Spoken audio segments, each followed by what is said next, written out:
stability in Africa, more conflicts in Africa than perhaps we've had for the last 40 years.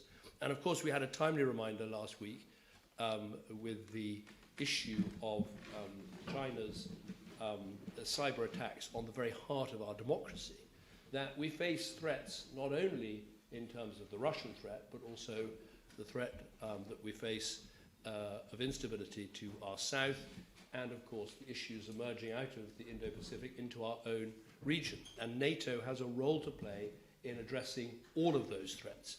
And the UK is determined to support all of the NATO strategies in dealing with those threats.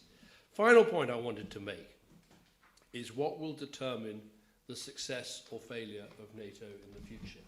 Now, of course, there's some very simple, Treasury-like technical answers to that. I think the success will depend on more and more countries reaching 2%, or more countries seeing 2% as a floor and not a ceiling, and we see such great progress there. A large part of the answer will be how capable NATO is of modernizing all our armed forces and making sure their compatibility, their interoperability. A lot of NATO's success will depend on when we make Ukraine a member, and what a capable member with such professional and capable armed forces as we have seen. But I would say the biggest determinant of success or failure goes back to what I said right at the start, which is that I grew up believing in NATO because it had a relevance to my life. If you came of age politically in the 1980s, you could see the importance of the solidarity that NATO brought. You could see the importance of the strong defence that kept Europe and Britain safe. But can we actually say that about future generations who haven't grown up with that knowledge, but have grown up in a different situation? And I think we have to win the argument for NATO all over again with a new generation, a generation that can see, yes, look at the threat that Ukraine has faced from Russia. But I think we need to go back to a more foundational argument, which is this, that fundamentally the greatness of NATO is it allows countries to choose their own future. When I look at my colleagues from Latvia, Lithuania, Estonia, when I look at Radek Sikorski from Poland, when I look at people whose countries chose to join NATO after the fall of the Iron Curtain, NATO membership is really what gave them the ability to make a choice about the sort of country they would be and the sort of values they would follow. And I think that is an incredibly strong values-based argument that a younger generation can understand and see. And I'll just give you one figure to back it up. When the Iron Curtain fell and Poland recovered its ability to govern itself effectively, its economy was 3 times the size of that of Belarus. Today, its economy is 10 times the size of Belarus. There's no reason, if you think about it, why Ukraine is many times poorer than Poland. Very similar countries, very similar parts of the world.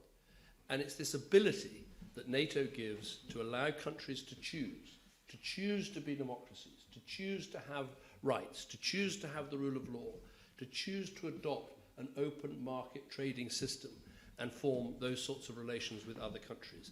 That is the argument I think we need to make today. That is the argument that can help us win all over again the backing for NATO that it will need as we ask our publics to fund and to support defence budgets and NATO budgets, as we ask NATO to do more, not just in supporting what we're doing in Ukraine, but also supporting what we need to do in a more unstable and more unsafe world. So I feel more confident as a 57-year-old supporting a 75-year-old that I'm backing a winner.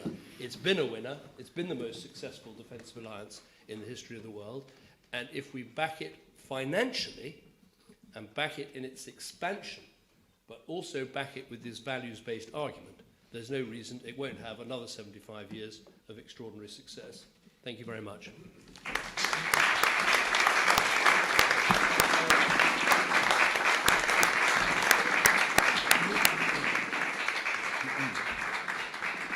Well, there's an inspirational message from our Foreign Secretary to close off this conference.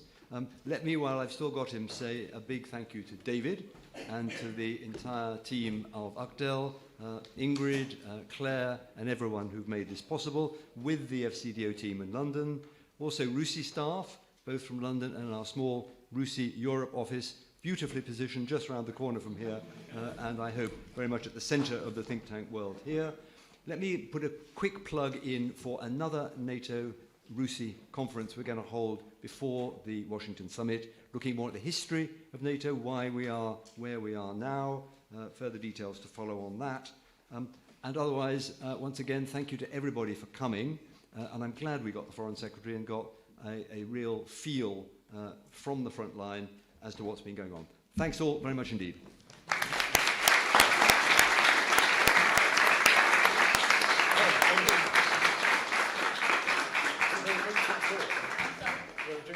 Yes, and thank you. I forgot the most important thing, the drinks.